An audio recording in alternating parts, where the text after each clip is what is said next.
4 Aprel Ümumdünya İnternet Günüdür. Bir vaxtlar sadece lüks sayılan internet bugün hayatımızın vazgeçilmez hissəsinə çevrilib. Səhər oyanandan akşam yatana qədər hayatımız ekranların qarşısında keçir. Bir kliklə dünya ayağımıza gəlir. İnternet həm bizə sonsuz imkanlar verir, həm də sezdirmədən asıllıq yaradır. Bu görünməz şəbəkə həyatımızı asanlaşdırsa da mütləq şəkildə bizi dəyişir. Gəlin, internetin paytaxt sakinlərinin həyatına necə təsir etdiyini onların özlərindən soruşaq. İnternetin olmadığı dövr üçün darıxırsınız. Bəli, internetin olmadığı dövrlər bizim elə uşaqlıq illərimizə düşürdü. Həmən illərdə daha hər şey maraqlı idi, rəngarəng idi. Bu gündən baxanda, yəni internetsiz hərdən adam həyatını təsəvvür eləmir, amma o gündən baxanda, yəni çox darıxıram. Daha maraqlı dövr idi. İnsanlar bir-birindən daha çox ünsiyyətli olurdu. Niye darıxmıram? Çünkü indi bütün informasiya elimizin altındadır və hər şey tapmaq çox asandır. Əvvəl elə yox idi. Əvvəl kitablar çox oxuyurduq biz.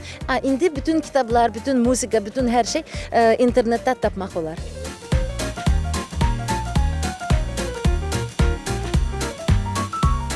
İlk dəfə internetdə nəyə axtarmısınız?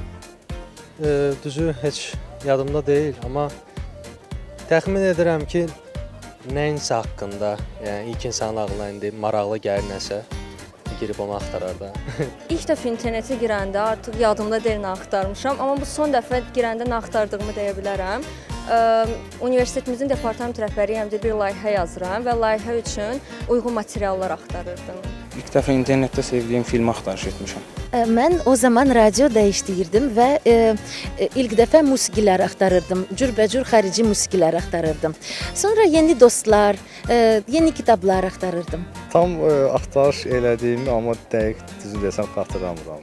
İlk dəfə 7-ci sinifdə oxuyanda tarix müəlliməsi bizə təqdimat tapşırmışdı.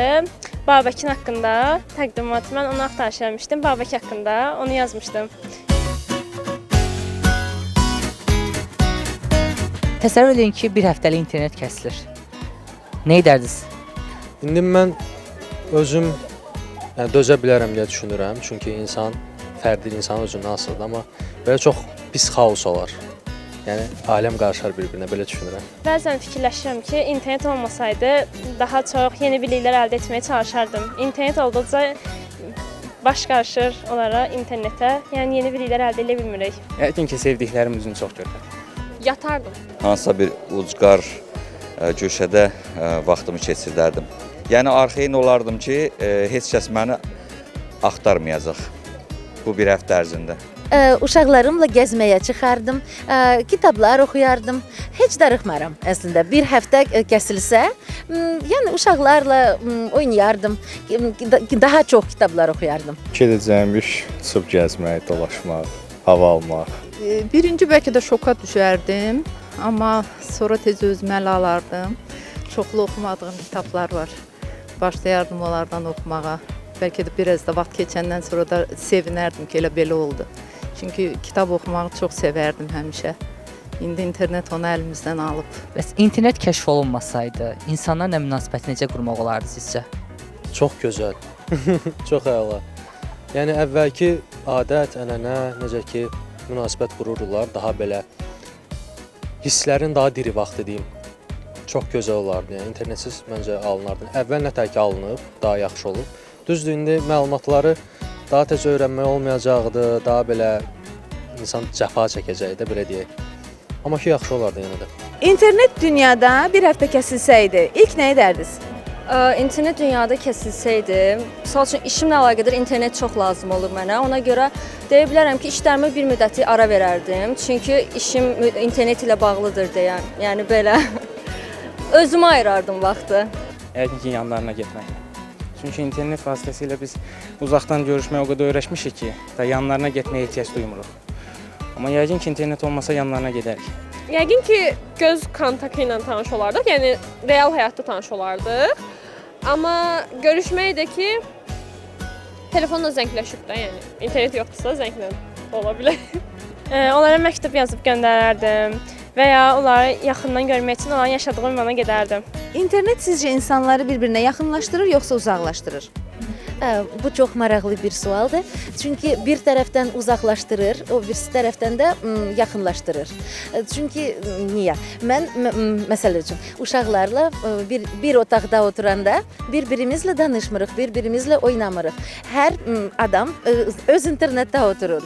Amma o birisi tərəfdə yaxınlaşdırır. Niyə? Çünki mənim xarici ölkələrdə çox qohumlar var, dostlar var.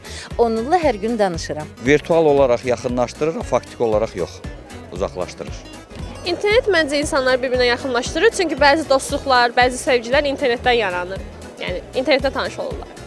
Həm yaxınlaşdırır, həm də uzaqlaşdırır. Yaxınlaşdırır ona görə ki, indi misal üçün belə deyək də, uzaqda və ya da xarici ölkədə olan insanlar bir-birinə daha rahat əlaqə saxlayır. Amma uzaqlaşdırır ona görə ki, artıq belə deyək də, canlı ünsiyyət azalır. İnsanlar biraz soyuqlaşır bir-birinə. Əksinə deyərdim ki, aralı düşmüşəm.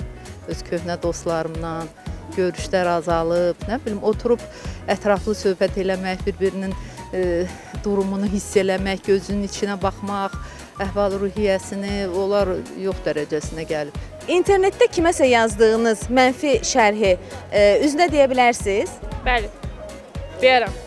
Belə də heç vaxt yazmıram, indi yaxın tanışlarımdan savayı.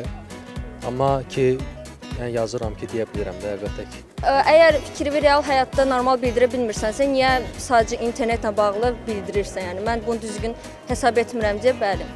Bildirə bilərəm real həyatda fikrimi. Bəli, deyərdim, yəni problem yoxdur. Çünki açıq sözlü insanam, arxadan danışanlardan deyiləm, yüzünə deyə bilərəm.